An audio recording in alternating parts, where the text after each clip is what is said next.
Good morning student. तो आज हम कक्षा 7वीं के हिंदी विषय का 6 नंबर का पाठ पृथ्वी से अग्नि तक, यह जो डॉक्टर एपीजे अब्दुल कलाम ने लिखा है यह देखेंगे। ये जो डॉक्टर एपीजे अब्दुल कलाम है, इन्होंने बहुत सारा लेखन किया है। उनमें से देखो, अग्नि की उड़ान, छुआ आसमान आदि इनकी प्रमुख कृतियाँ यहाँ पर बताई गई है। इनके परिचय में अगर हम देखेंगे कि कलाम एक क्या थे, उन्होंने अपने देश का राष्ट्रपति पद भी विभूषित किया था। मतलब वह हमारे देश के राष्ट्रपति भी हो चुके थे।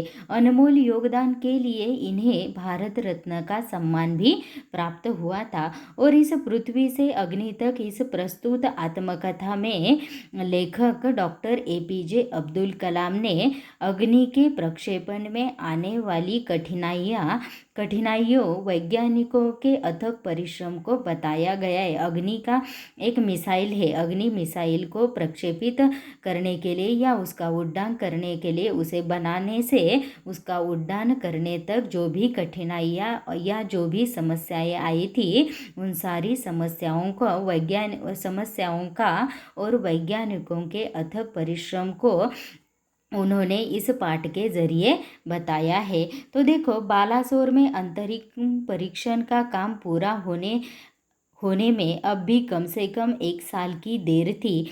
हमने पृथ्वी के प्रक्षेपण के लिए श्रीहरिकोटा अंतरिक्ष केंद्र में विशेष सुविधाएं स्थापित की। इनमें से एक लॉन्च पैड, ब्लॉक हाउस, नियंत्रण उपकरण तथा चलित दूरमिति केंद्र शामिल थे। बालासोर में क्या हो गया था? बालासोर में अंतरिम परीक्षण का काम पूरा होने में अब भी कम से कम 1 साल की देर थी। मतलब वह अग्नि का प्रक्षेपण करने के लिए कम से कम 1 साल की देर थी। मतलब हमने पृथ्वी के प्रक्षेपण के लिए श्रीहरिकोटा में, डॉक्टर एपीजे अब्दुल कलाम कह रहे हैं कि उस अग्नि का प्रक्षेपण करने के लिए हमने श्रीहरिकोटा में क्या किया था? उस केंद्र में बहुत सारी सुविधाएं स्थापित की थी।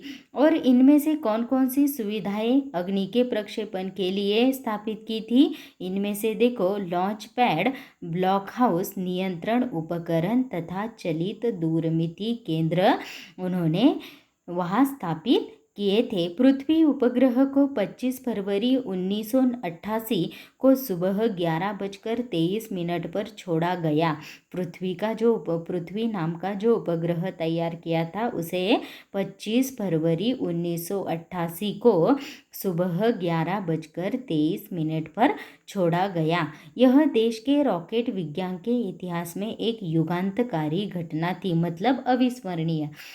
युगांतकारी मतलब एक अविस्मरणीय, जो देश के लोग कभी भी नहीं भूल सकते। वह ऐसी घटना थी। निर्देशित मिसाइलों के क्षेत्र में एक आत्मनिर्भर देश के रूप में उद्भव ने संसार के सभी विकसित देशों को विचलित कर दिया।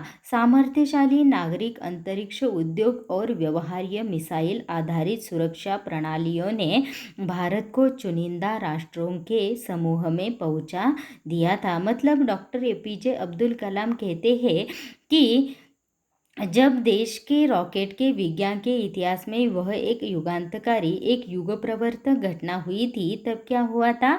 निर्देशित मिसाइलों के क्षेत्र में एक आत्मनिर्भर देश के रूप में उद्भव ने संसार के सभी विकसित देशों को विचलित कर दिया। मतलब सभी देशों में उनकी या उस रॉकेट की चर्चा होने लगी। सामर्थ्यशाली नागरिक, यहाँ पर एग्जाम में देखो प्रश्न पूछा जा सकता है कि भारत को चुनिंदा राष्ट्रों के समूह में किसने पहुंचा दिया? तो देखो, सामर्थ्यशाली नागरिक, अंतरिक्ष उद्योग और व्यवहार्य मिसाइल आधारित सुरक्षा प्रणालियों ने भारत को चुनिंदा राष्ट्रों के समूह में पहुंचा दिया था। Thank you.